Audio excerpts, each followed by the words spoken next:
so grateful. I trust in God. I surrender, I surrender. I am one in the Spirit, all within me. I surrender, I surrender. I trust in God. I'm thankful, so grateful. I am one with the Spirit all around me. I'm thankful, so grateful. I trust in God. I surrender, I surrender. I am one in the Spirit, all within me. I surrender, I surrender. I trust in God. I trust in God. I trust in God.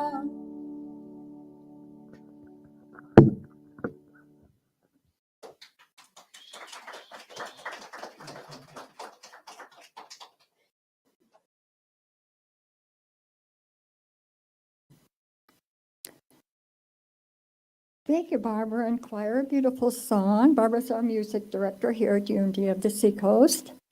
And I'd like to, excuse me, I'd like to welcome everyone who is here personally and also watching live stream. Welcome. My name is Bonnie Flayland, and I've been a member of Unity Churches for going on 28 years, and 8 of them have been at Unity on the River, and the rest is Unity of the Seacoast. I've served on the board of directors and various other positions at Unity of the Seacoast. And, but anyway, we always begin with our daily word. For today's daily word, release. Regular releasing keeps me in the flow of life. I have been changing as long as I've been alive and will continue to evolve as long as I live. I make room for the person I'm becoming through releasing, which is an important part of my spiritual practice. Just as I would not fill my closet with clothes that no longer fit, I do not fill my life with beliefs and ideas that no longer reflect who I am and who I'm becoming. Regular releasing creates space in my life for new things to come in. It's my way of remaining open to possibility of welcoming new opportunities, of keeping myself in the flow of life. Releasing is also a powerful way to live my faith. I trust I'm moving in the right direction and release items from my past easily and with gratitude for the role they played in my life. And from Psalm 51:10, create me a clean heart, O God, and put a new and right spirit within me. And again, the affirmation for today is release. Regular releasing keeps me in the flow of life. And we also, before we begin, we share our mission statement, which is up there somewhere, but please feel free to share it with me if you have it with you. We are a loving, nurturing community dedicated to being a positive path to spiritual living, to awaken oneness with God within us all. And we got a lot of comments, remarks, and thoughts that I'm going to share with you now. First of all, Charlie Mashad has a meditation the first Monday of every month at 7 p.m. Please make an effort to go. And also we have also been broadcasting live to YouTube on our YouTube channel. Just type in Unity of the Seacoast in the YouTube search section, and while you're searching, pray real hard. But even easier is just go to our webpage at unityoftheseacoast.org and scroll down until you see the links to bring you to our live services or even past events in case you want to look back and reflect on any any sharing or talking. Also, on our webpage, we have our donate button, which is Tithely. And it's an app where if your heart calls you to tithe or you choose to do that, you can go right on that app, and it's pretty self-explanatory. If you feel called to send a check instead, you may mail it to Unity of the Seacoast, McConnell Center, Suite 246, 61 Locust Street, Dover, New Hampshire, 03820. And also, don't forget to check out our meeting group for all our events. You can also access this on our webpage as well. Do not forget our poetry group, Poets in Unity, and we want to thank Shane Moran for hosting this. And this is held on the third Saturday of each month. Game night, first Friday of each month at 6:30. Game night is a time to get together. All are welcome to attend. You do not have to be a member of Unity. Come and have a fun night of playing cards or board games. We have some board games, and you are welcome to bring one to share with us. Also, coming up on June 10th is a yard sale. It's scheduled for that day, and Tracy is setting that up. Tracy's right over there, setting up a committee actually to organize it. So feel free to reach out to her for more information. Okay, so here's the lineup for our next talks. Today sounds like a really special message. It's called Feeding the Masses. This is Tom's favorite talk. It was the first talk he wrote, but it's one of his favorite messages. He hopes that he will see everyone here for this talk. Can't wait, Tom. And on June 11th, the topic will be Revelation. Excuse me. And that's the end of the comments and announcements. And also at Unity of the Seacoast, we always greet each other with a Sanskrit word called Namaste, which means the Christ in me sees and honors the Christ in you. Namaste.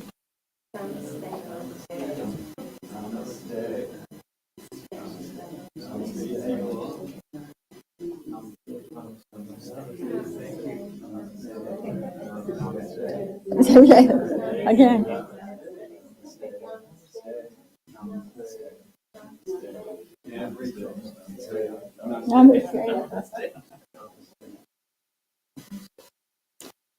Okay, and now we will again be graced by a song from Barbara.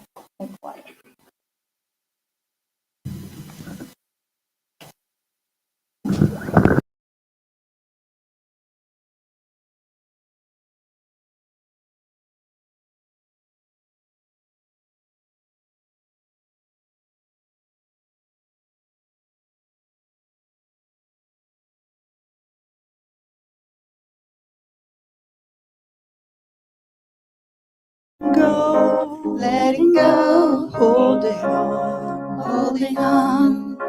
God is my shepherd, I shall not want. Letting go, holding on. Seeking first the kingdom of God. Let go of the feelings that feed on lack and greed. Let go of the reasons keep me. Let go of the fear there's never enough. And stop holding on to what is not love. Letting go, holding on. God is my shepherd, I shall not want. I'm letting go, holding on. Seeking first the kingdom of God. Breathe in, we breathe out, it's all give and take. If one with each other for all goodness sake. The loaves and the fishes were blessed and released. Barely enough turned into a feast. Letting go, holding on. God is my shepherd, I shall not want. Letting go, holding on. Seeking first the kingdom of God. Seeking first the kingdom of God. Seeking first the kingdom of God.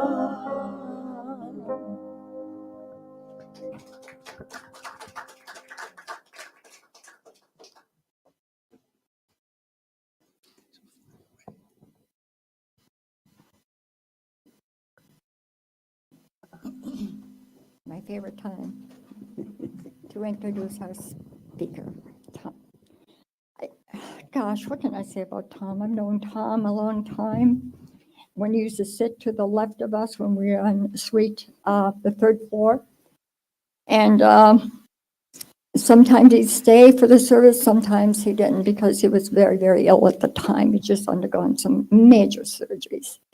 And today, you know, his life is continuing forward, although he's going through a lot of physical stuff still, but he's always here. Whether he's on crutches, whether he's in a wheelchair, whether someone's holding him up on the side, whether he's always here. I mean, we are so blessed. So with that, I'm just going to invite my dear friend, Reverend Tom Schuyler, up to share his message.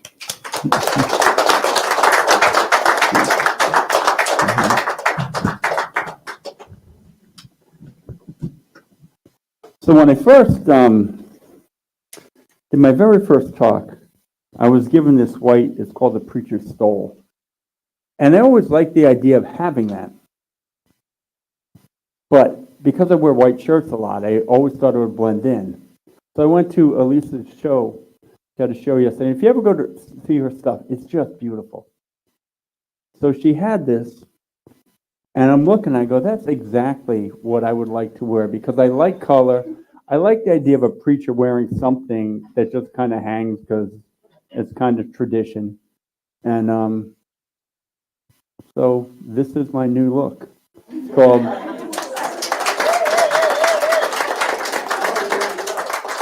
what amazes me, it's called Dancing Butterfly, right? Is the detail. She does this with wax, but she gets incredible details. I mean, those are beautiful butterflies. So, so whether you like it or not, this is my new look. Yeah.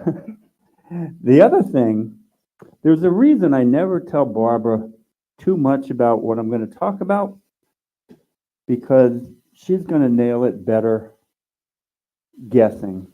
And the reason, but the reason I say that is that song that she just did covered Feeding the Masses, but it covered the 23rd Psalm, which was going to be my meditation today. I was like, I just can't make that connection if I actually went out and said, please do these songs. She just seems to nail it. So having said that, this is my favorite talk. It is my very first talk. It's called Feeding the Masses. And I had a lot of time to write it, so it kind of fit the way a talk should go.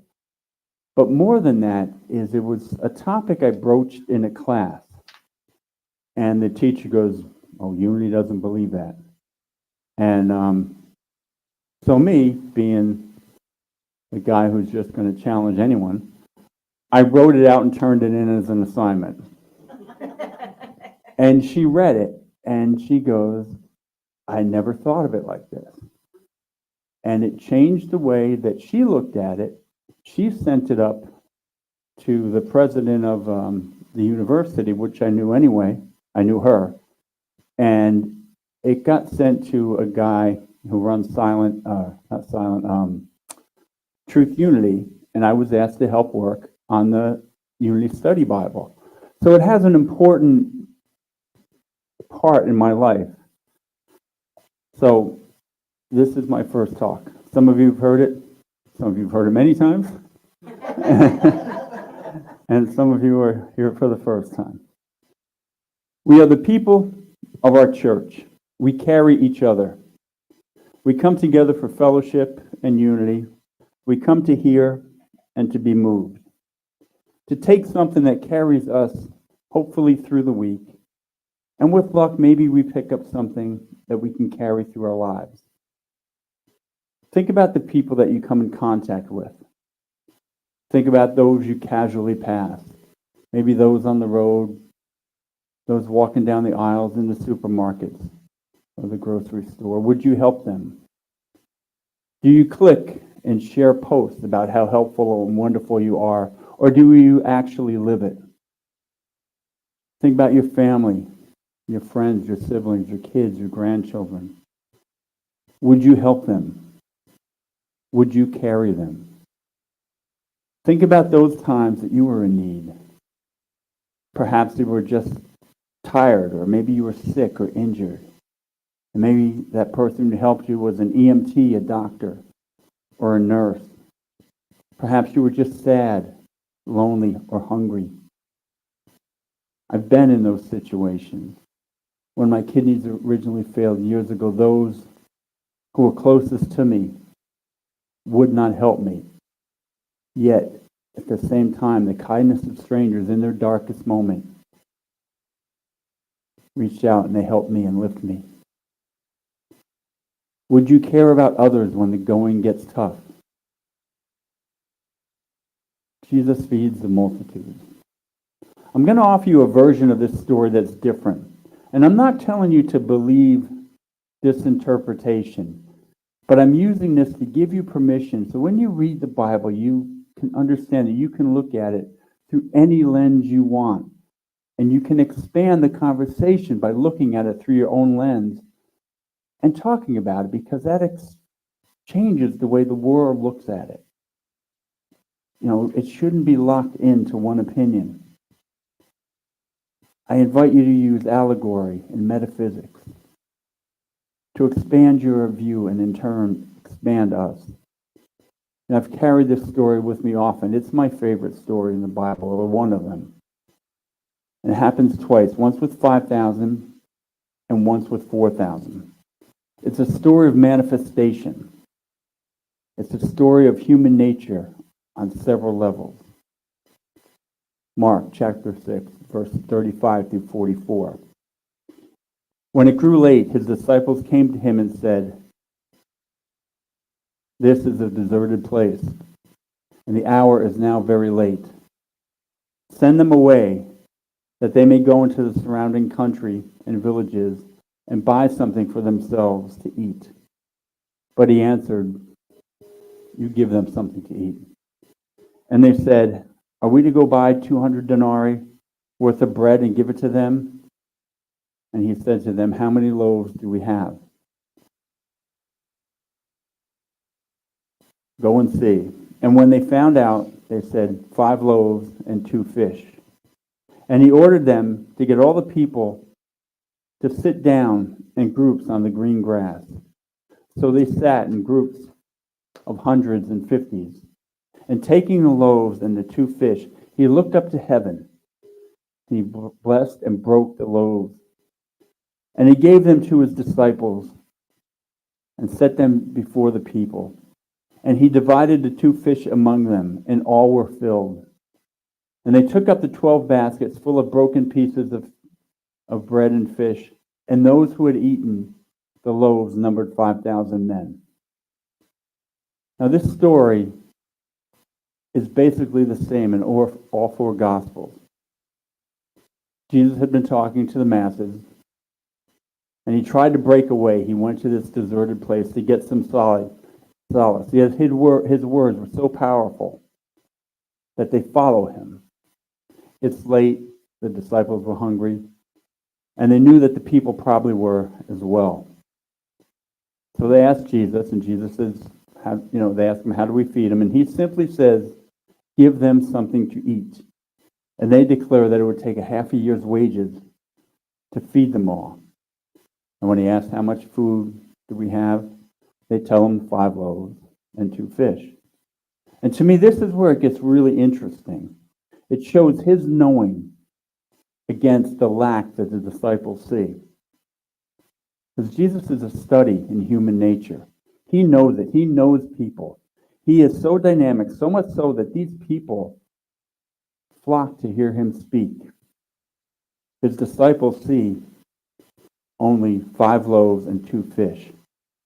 Jesus, on the other hand, sees abundance in humanity. He takes the food, raises it up toward the heavens, and looking away from the lack that the disciples see, he's setting the stage. He breaks the bread and he gives thanks. He is thankful that this is what he has to offer. He is thankful for the small amount, for the little that he has. And he puts it in the basket to be given to the people. Now imagine this. Jesus, the person you've come to see, standing up high, breaking that bread from the glory of God and offering it to all. He does not take any for himself. In all his grace, he hands it to be passed around to others. Now these people live in hard times. They've come to hear him speak about life. Life for them is difficult, it's hard work. Much of what they make is taken and sold for taxes. They're herders, they're farmers. 9 out of 10 are illiterate. And it's through the spoken word that they learn. And he's giving them knowledge. And he's not talking about dying for their sins. Death will take care of themselves, but life is immediate. The dead will bury the dead. He's telling them how to restore their soul, how to live a life that means something to them, to love one another and themselves. He gives all that he has to them. Now these people left their homes, many with family, many sick, many old, many just tired and worn down. But they came to hear him. Now, I don't know about you, but I do not leave my house without a drink, a bottle of water, or a cup of coffee. And if I'm gone for the day, I do not leave without a way to get food. But there are no convenience stores or restaurants or hot dog stands in the ancient wilderness. So where does the food come from? Well, they bring it. They know they need water or wine. They know they need bread or fish or meat. 5,000 people do not leave their home. Do not leave their home blindly. They do not take their sick mother without sustenance. They do not take their child without a way to get a drink. They do not take the blind, the lame, the leprous for a tortured journey. They do their best to come equipped for the trip. Man cannot live on bread alone, but man does need bread. And they came to learn from Jesus. They came to study his words and his actions. They came with the hope to be better people. They came to be healed, and they came to express their faith.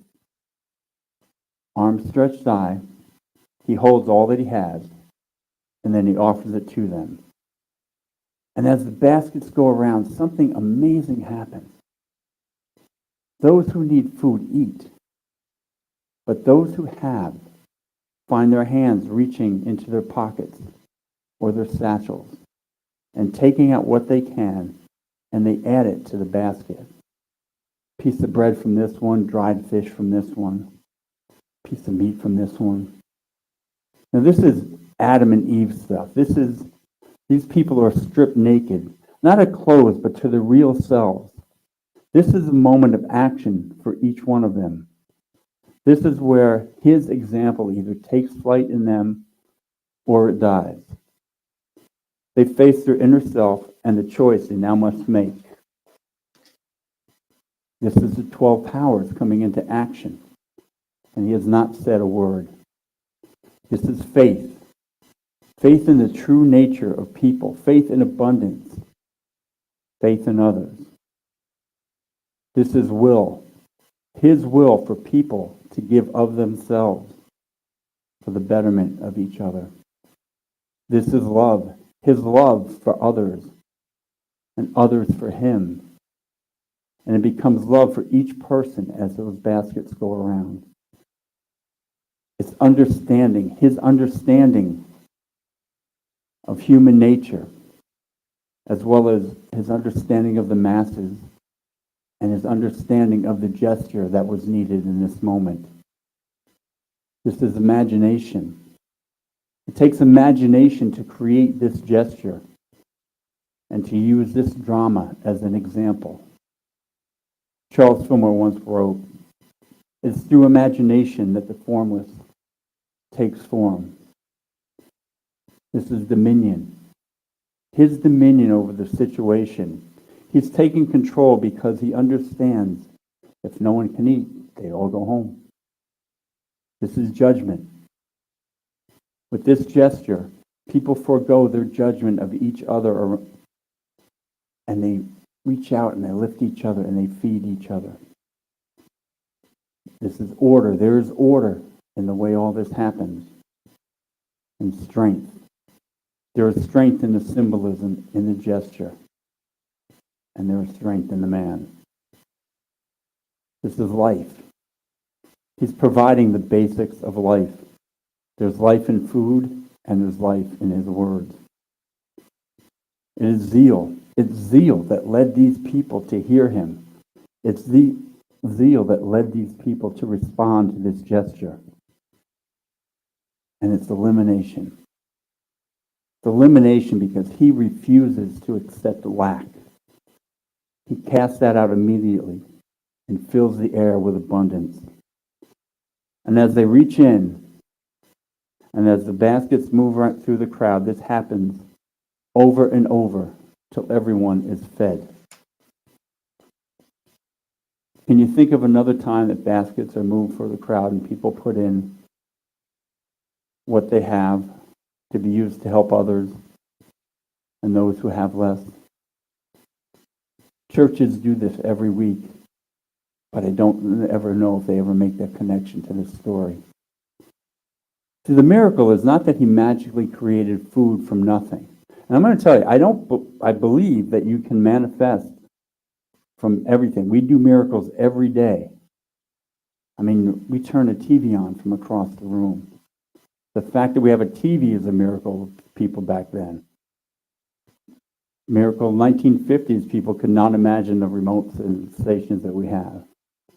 But sometimes there is no lesson in a miracle. The lessons in miracle stories, they come from looking at the miracle from a new angle. Metaphysically, this story represents our thoughts and the nourishment of our thoughts. The setting is a desert or a quiet area. That represents us going to our quiet place, our silent place, going into the silence. The 5,000 represents all those thoughts that flood through us every day. Some are not formulated. Some need nurturing. They need love and wisdom. Food represents that nurturing substance. Jesus looking away to a higher place is us lifting our thoughts to a higher place. And the connection to the first interpretation, the allegorical one, and the second, the metaphysical one, is this. When we choose to carry each other, we are lifting our thoughts to the highest place that it can be. Because carrying each other is the highest form of love. The apostles represent those thoughts of doubt that we have. And they're based on what we see. They're well-meaning, but there is doubt. These thoughts have not been nourished. They've not been seen with the entirety of God mind. They've not been seen in God consciousness. Those are the thoughts that we all have. But we have those thoughts of infinite possibilities and supplies. And when we see it with the entire mind, we raise our consciousness. Nurtured thought, or having faith, is having faith in the abundance of thought and the abundance of true thought. And by that I mean to have faith that each thought or action will lead to the next appropriate thought or action. Thoughts held in mind bring about in kind. By raising your thoughts, you know that a solution or a path to a solution will present itself. And the reason metaphysical fits so well here is that when we elevate our thoughts, we have the ability to carry each other. We've developed empathy and compassion. Turning away from someone in need, that's a low consciousness thought. But empathy and compassion, that's an elevated thought consciousness. The miracle, again, is not that he manifests food from nothing. The miracle is that without word, but by example, he brought out the best in each one of us, and they carried each other. Another time the masses equaled 4,000. He sees that they are hungry, and he cannot turn away because many do not have enough food for the journey home. Again, the disciples see lack. Now, the disciples, they're not bad or weak or faithless people. They're good people. They're like you and me. They're eager to help. Peter, I always say, is like us. He has faith and he has zeal. When at the Last Supper, Jesus says that Peter will deny him, he's like us. He says what we would say, I will never deny you. But like all of us, we deny stuff. We go against what we say. Maybe it's pressure from the peer. Maybe it's we don't realize the intensity of the situation. Peter sees that situation and realizes the intensity and denies Jesus. He witnesses the passion being, in this sense, torture. But as I said, they were good people. They want to feed the masses. That's why they asked Jesus how. And even though they may miss the mark, they're showing great love, great empathy. Jesus expects to lead by example, and he expects them and us to do that as well, to do the deeds that he does and more. He tells us so in John 14:12. Very truly I tell you, whoever believes in me will do the works that I do, and they will do even greater, because I'm going to the Father. Father meaning the wisdom side of God, love being the feminine side. I'm going to the Father. I am working in God consciousness. I am working in Christ consciousness. I'm going to the source. He expects us to go to the source. Jesus expects his disciples and others to give of themselves and live the Christ life that he does. And he believes that we can attain that Christ life. He knows that these are humble people. They're like us, but he still expects it. They see what is lacking, and they struggle to see where abundance comes from. Have you ever wondered how a bill will be paid because there's not enough in your account? Have you ever wondered how you're going to pay for school? Maybe you've lost your job, wondered how you will survive. Have you ever been so lost or scared or depressed that you just need a kind word or some direction? What about a next meal? Several years ago, I had left a church class. I decided to stop and get a cup of coffee. I left my windows down, and I left my iPod on the front seat. And as I stood in line, I saw this disheveled man lurking around my car. He was trying to make sure I was not watching him. He was going to steal my iPod. So I kept a close eye on him. And as I moved through the line, we kind of had this exchange going on. But I finally had to turn my attention to order my coffee and pay for it. And that's when he made his move. I grabbed my coffee, I rushed back to my car, and I arrived too soon for the man. He didn't want to get caught, but I had caught him. Now my car was parked close to a trash can. And I caught the man just after he reached in the can to grab a half-eaten hamburger to eat. This man, I was worried about my iPod. This man was trying to save his dignity and just try to get nourished a little bit. First, I was so embarrassed. I really did not like myself in that moment. I reached in my pocket and took out all the money I had, and I gave it to the man. And I wished I'd had more. And I wished I could have told him, your dignity was raised in my eyes because you raised me to a new level of compassion and empathy. You never know when it's your time to carry someone or when you need to be carried. We've all gone through our struggles. But yet here we are. We've made it to this moment. Jesus sees abundance because it's always there. Have you ever focused on the problem so much that you cannot see the solution? When David slew Goliath, he was smaller. He was not a warrior. All others were in fear of the Philistines and of Goliath. They saw no path to victory over Goliath. David rose to the challenge. He knew in that moment he had what it took to carry the day for his people. 1 Samuel 17:49. David put his hand in his bag, took out a stone and slung it, and struck the Philistine on his forehead. The stone sank into his forehead, and he fell face down to the ground. It took audacity for David to step up and take down Goliath with a stone. But you guys might be thinking, well, this is the David and Goliath story. Is there more to the lesson here? The lesson is you don't have to be special to carry each other. You just have to use what you know. You see, David was one of the smallest men there. He was too small to wear the armor, the chainmail armor that the soldiers and warriors wear. He knew,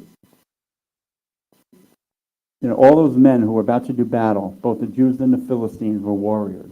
And David was not a warrior. Goliath was the biggest, strongest warrior of them all. Like David was a shepherd. He had been a shepherd for his father Jesse and one for Saul. His brothers knew it, and they laughed at him. They chided him. Saul had doubt and expressed his doubt. But David knew his own skills, and he told Saul that your servant has killed both lions and bears. This uncircumcised Philistine shall be like one of them. See, David knew he had the skills to take down a wild beast, and he saw Goliath as nothing more than a beast. He used what he knew. He used his skills as a shepherd to carry others. And we all have skills. We all just have to be audacious enough to use what we know to carry others. And let others carry you when you cannot carry yourself. It took audacity for Jesus to deny lack. To know his example was what was needed. To know that people would respond. It took audacity to begin with gratitude when this is all he had to offer. It took audacity to set the example. And it took audacity for those in need to understand it and do the same for each other. See, again, people, the miracle is not the food. It's the bread of life. It's the kind word, the helping hand. It's the smile or the gift.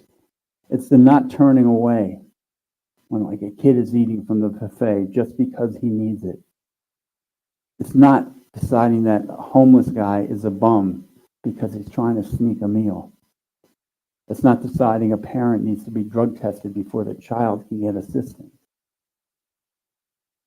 It doesn't have to be large gestures. I always talk about this. We just have to be consistent with our gestures and our love. Respond with love every time that you can. Often the gesture of love, it carries us as well. It's stretching out your arms.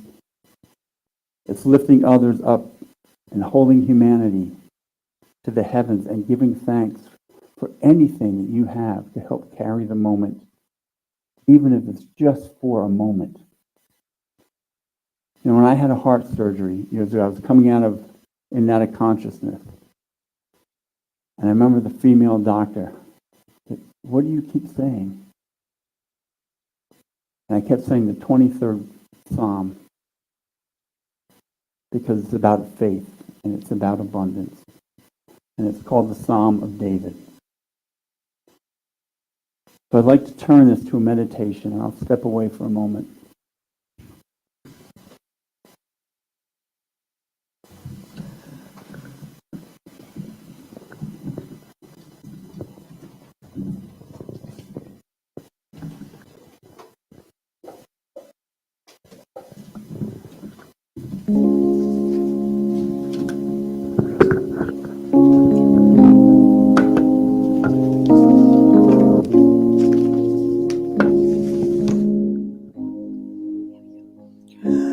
I am so blessed. I am so blessed. I am so grateful for all I have. I am so blessed. I am so blessed. I am so grateful. I am so blessed. I am so blessed. I am so blessed. I am so grateful for all I have. I am so blessed. I am so blessed. I am so grateful. I am so blessed. I am so blessed. I am so blessed. I am so grateful for all I have. I am so blessed. I am so blessed. I am so grateful. I am so blessed.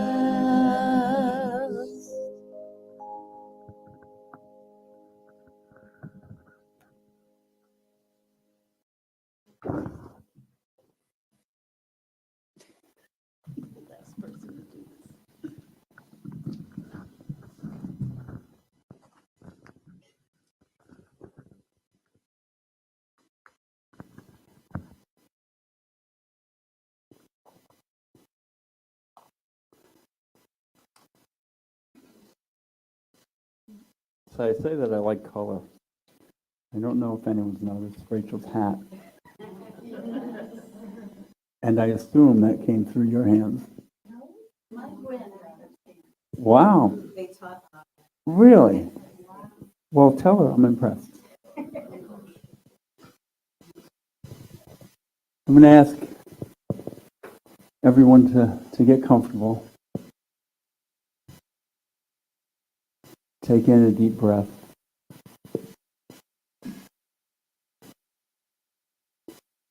And release it.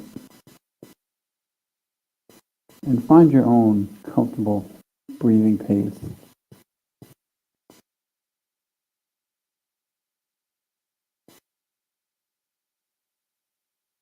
This will be a short meditation, the Psalm of David. The Lord is my shepherd.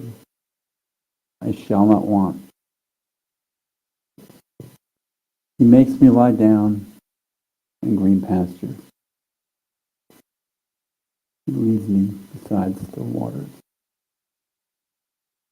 He restores my soul. He leads me in right paths for his name's sake. And even though I walk through the darkest valley, I fear no evil,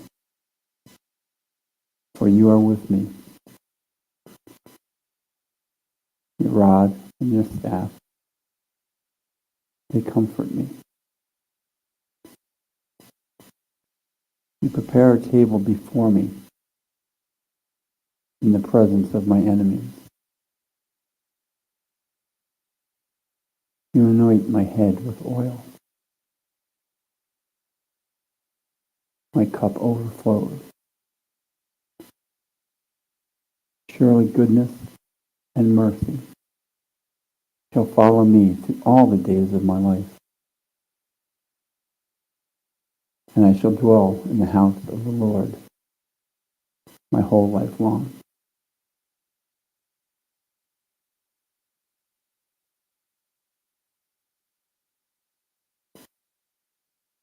As we breathe in, feel the warmth of your breath. Feel how it fills your body.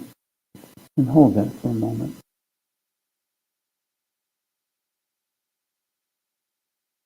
And as we breathe out,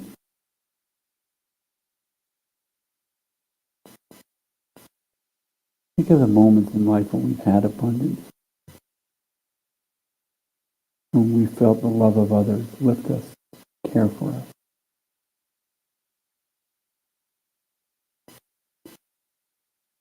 That pat on the back, maybe a handshake, maybe a kind word like good job.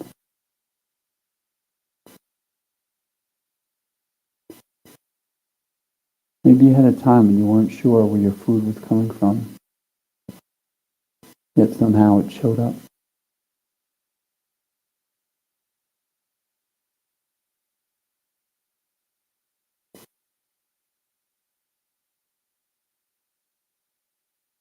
Think about those moments when you've raised someone else.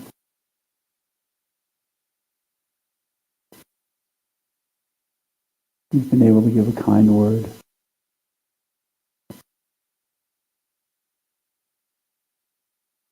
Maybe help your neighbor at some project. Someone broken down on the side of the road. Help someone in the grocery store or in the parking lot find their car.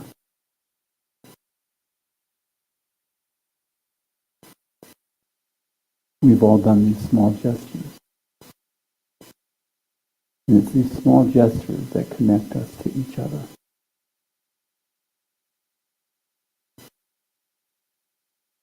Maybe it's just a prayer. But a prayer at the right time is the biggest gift you can offer.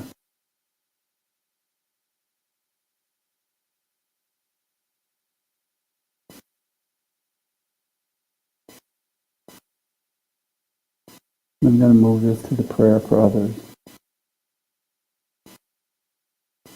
So take time, take a moment to think of those in need.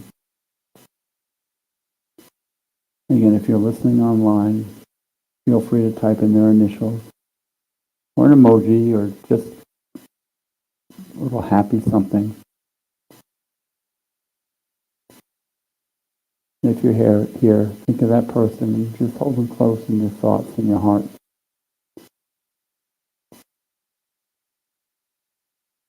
And we think of these people and we affirm their wholeness and their light and their love and their health. And again, if you have that kind of relationship and you can, reach out to that person. Tell them you're thinking of them. The fastest way to have a prayer land is to contact that person and tell them that they're loved, that you're thinking of them.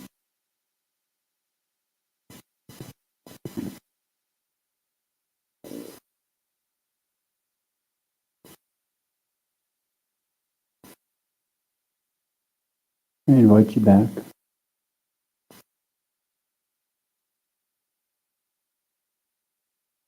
I'm going to ask Bonnie if she can do the collection.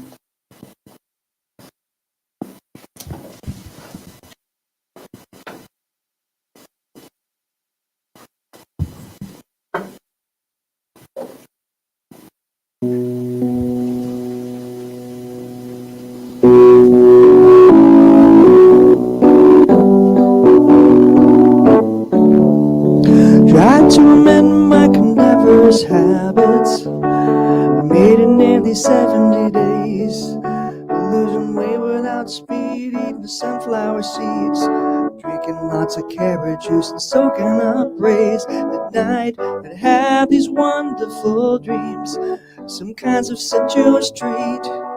Not zucchini, fettuccine, or bulgur wheat, but a big warm bun and a huge chunk of meat. A cheeseburger in paradise, heaven on earth with an onion slice. Not too particular, not too precise, just a cheeseburger in paradise. A cheeseburger in paradise. A cheeseburger in paradise.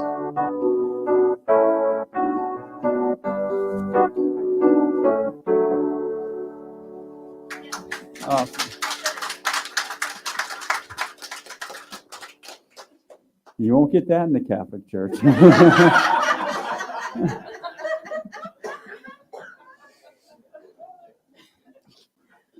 So follow this with the prayer of tithes and offering. Divine love adds me, blesses and multiplies all that I am, all that I have, all that I give, all that I receive, and so it is. Amen.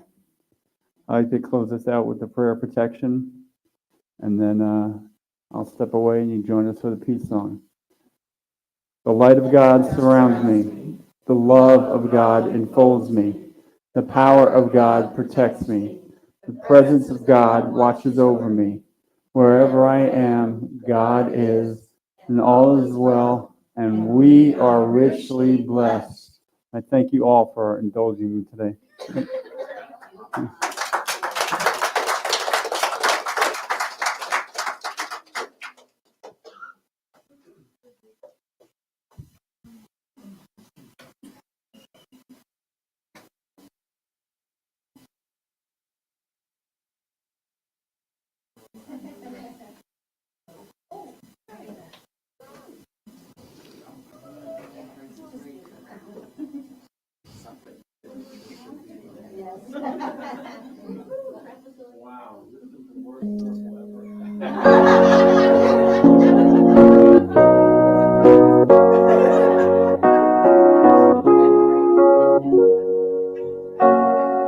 Let there be peace on earth, and let it begin with me.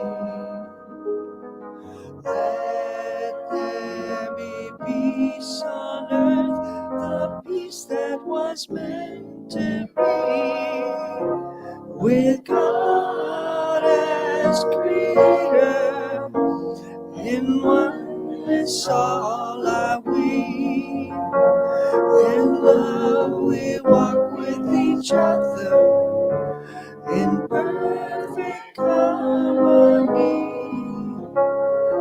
Peace has begun with me. Let this be the moment now.